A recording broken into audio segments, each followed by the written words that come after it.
बच्चों, आज हम ईसीजी के बारे में पढ़ेंगे, जिसे हम इसका फुल फॉर्म जो होता है इलेक्ट्रोकार्डियोग्राफी कहते हैं। ठीक है, प्रोसेस को कहते हैं, लेकिन इसकी जो मशीन होती है उसे इलेक्ट्रोकार्डिक ग्राफ, ठीक है, और जो ग्राफ निकल के आता है उसको इलेक्ट्रोकार्डियोग्राम कहते हैं। मतलब ये जो प्रोसेस है, ये करने की जो विधि है उसको हम क्या बोलेंगे, इलेक्ट्रोकार्डियोग्राफ। ठीक है, और जो जिस मशीन से किया जाएगा, मान लीजिए कि यहाँ एक कोई व्यक्ति है, ठीक है, इसको हमने इसकी इलेक्ट्रोकार्डियोग्राफी करा रहे हैं। अरे, तो ये मान लीजिए कि हृदय है यहाँ पे, और ये इलेक्ट्रोकार्डियोग्राफी करने वाला मशीन है, ये मशीन है।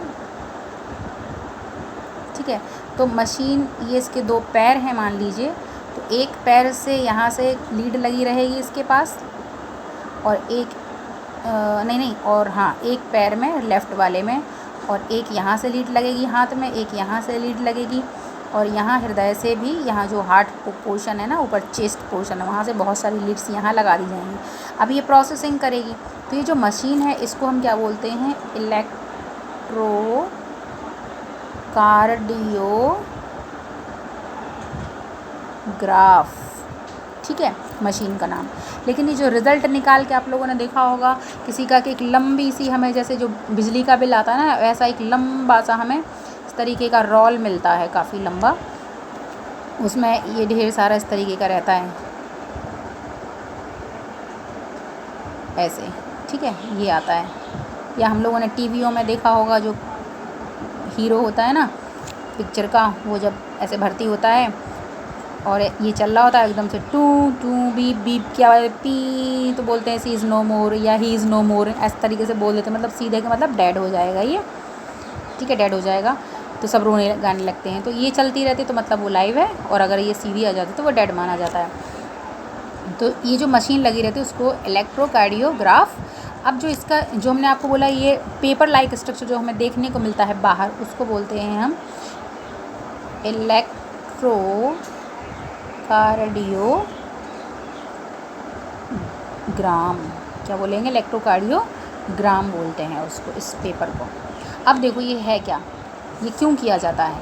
तो जो हृदय है हमारा, ये कंटिन्यूस सिस्टोल और डायस्टोल करता रहता है। तो सिस्टोल और डायस्टोल जब होता रहता है इसमें, तो इससे कुछ इलेक्ट्रिकल करंट जो होता है वो प्रोड्यूस होता है। तो इतना ज़्यादा इलेक्ट्रिकल जो करंट है, या जो वेव्स, इलेक्ट्रिकल वेव्स हैं, वो इतनी ज़्यादा उत्पन्न नहीं होती हैं कि हम एक दूसरे को छुएं तो हमें करंट लग जाए, ऐसा नहीं, माइनॉरिटी सा, हल्का फुल्का। तो जो करंट होता है वो किसको, कौन सा करंट, किसके सिस्टोल से किसके डायस्टोल से कितना ज़्यादा करंट आ रहा है या कम आ रहा है, उसको हम इस मशीन के द्वारा कर लेते हैं प्रेजेंट। तो ये एक नॉर्मल व्यक्ति का है कि जो नॉर्मल कार्डियोग्राम होना चाहिए वो ये होता है। तो यहाँ पर आप देख रहे हो कि इस तरीके से ये ग्राफ बना हुआ है।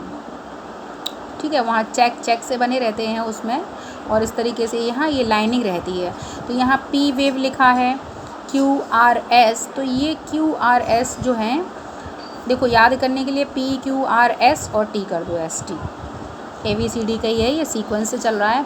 तो P को हम अलग वेव मान लेते हैं, QRS को हम एक वेव मानते हैं, जिसको हम बोलते हैं QRS कॉम्प्लेक्स, और T को हम अलग से एक वेव मान लेते हैं।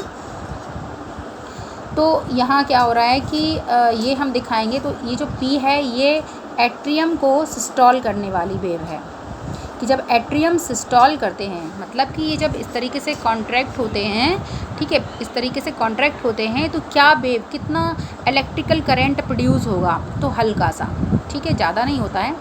तो ये P मतलब P किसको बताएगा, एट्रियम सिस्टोल को, और जो QRS है वो वेंट्रिकल के सिस्टोल को दर्शाएगा। कहीं कहीं पर डीपोलाइजेशन भी लिखा हुआ है, क्या लिखा है, डीपोलाइजेशन, सिस्टोल को डीपोलाइजेशन, ठीक है, और डायस्टोल को लिखा है रीपोलाइजेशन।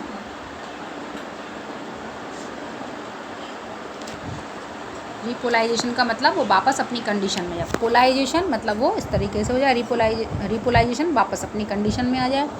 तो यहाँ पर हमने ये 3 चीज़ें लिखी हैं, atrium systole, ventricle systole and ventricle diastole. लेकिन यहाँ पर आप देख रहे हो एट्रियम डायस्टोल नहीं लिखा है। तो एट्रियम डायस्टोल बहुत ही हल्के से होता है, तो उसका जो करंट प्रोड्यूस होता है वो हमें जो ये मशीन है उसमें नहीं आता है, इसलिए उसकी कोई वेव नहीं बनती है। ठीक है, वो बहुत ही माइनर होता है, तो उसकी कोई वेव नहीं बनती, इसलिए उसका यहाँ पर जिक्र नहीं किया गया है। यहाँ पर केवल 3 ही वेव बन रही हैं, एक एट्रियम सिस्टोल की, एक वेंट्रिकल डायस्टोल की और एक वेंट्रिकल सिस्टोल की।